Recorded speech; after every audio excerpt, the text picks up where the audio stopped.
Tony. Did I hear right when I listened to you when you were talking to someone in the break, that you said that Ramana Maharshi was still dualistic? Well, no, it's really got nothing to do with anyone. Yeah, right. There are no teachers, so there is no Ramana Maharshi, just as there is no Hitler. But the words that I have read that were supposed to have been spoken and have been interpreted and translated 600 times, some of those words are clearly dualistic because they speak to a supposed person who can choose to do something. But it doesn't matter anymore. I mean, I think it's very difficult with people who aren't around anymore. You know, you can't phone them up and, you know, phone up Ramana and say, hey, Ramana, what did you know? So, as far as I'm concerned, it seems that really this thing is most powerful in aliveness rather than words on bits of paper. And all we have of supposed Ramana Maharshi is words on bits of paper. Yeah? He seemed to have given, at least to some people, a method Yes. of self-inquiry. Yes. And when I first read in a book that you have to trace the me feeling back to the source, Right. I always wondered, how can I do that? Yes. I found it impossible. No, absolutely. It is. Well, it is. It's utterly contradictory. It can't be done. But the argument was that in some way or other, what he thought, or what was said about him was that he saw people at different levels and therefore worked with people at different levels. As far as I'm concerned, this is again an ignorance. There isn't anybody at different levels. You can't cultivate understanding and rise to another level with this. You can in your search for what is supposed to be enlightenment because you think it's something that's personal to you. But this has nothing to do with people being at different levels. This is about childlikeness. There aren't different levels of childlikeness. There aren't different levels of oneness. There is bloody oneness, or there isn't. You know, don't you start getting into that idea that somehow there are some people that can understand this and some people that are not. You're back into a total ignorance. This has nothing to do with understanding. This is, we are this. It's totally natural and simple. It doesn't need levels.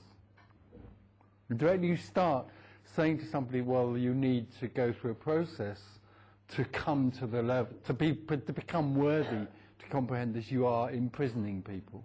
You're just imprisoning them.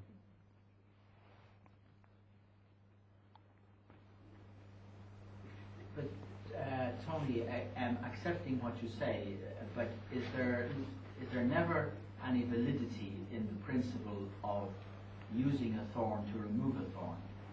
Well, yes, in terms of concepts, that can happen. But that has nothing to do with personal volition. If somebody walks in, and if a separate individual walks in with a concept about the nature of enlightenment, and that concept is destroyed or dissipated by a clear concept. If that concept is confused and it's dissipated by a clear concept, all you have is somebody that no longer has a confused concept. But you still have somebody. The whole point is you still have someone.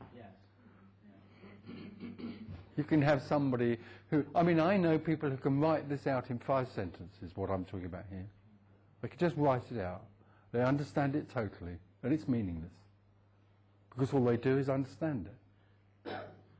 That's why I'm saying that the whole idea that people, you know, are at different levels is just it's just nonsense. There's such an arrogance to think that, you know, there are people out there at different levels of understanding. It's an arrogance and an ignorance about the nature of oneness.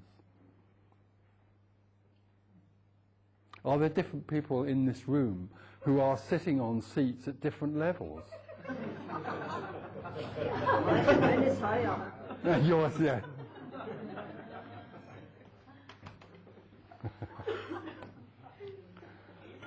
But certainly, yes, certainly,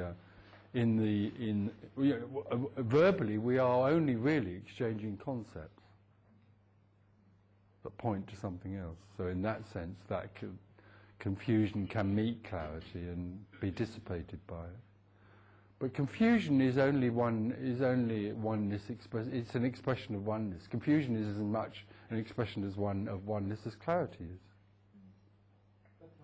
You know, if oneness wants to be confused, then oneness will be confused. I've noticed.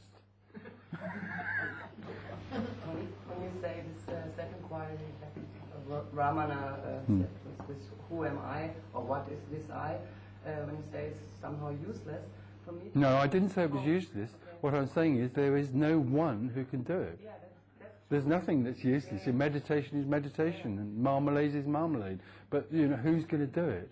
Yeah. It's very simple. What we've been talking about is totally and utterly simple. It's totally immediate. It's this. It's aliveness. It's this. Okay, so initially it's the seeing of aliveness. It's just seeing that all there is this. Always all there is this. Doesn't matter where you go tonight, where you go tomorrow, it will be seen that all there is this. Look. This. Aliveness. There's only ever aliveness. Doesn't matter where you go and what you do, you can't achieve aliveness, you can't learn to see aliveness, there is just aliveness. So you don't need anybody to tell you that. You don't ever need to come to another meeting to find out that all there is aliveness. It already is that.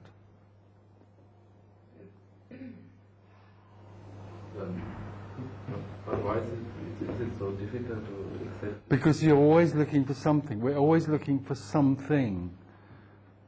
Something else, something in time. We're always, because we think we are individuals living in something, then we're always looking for something else.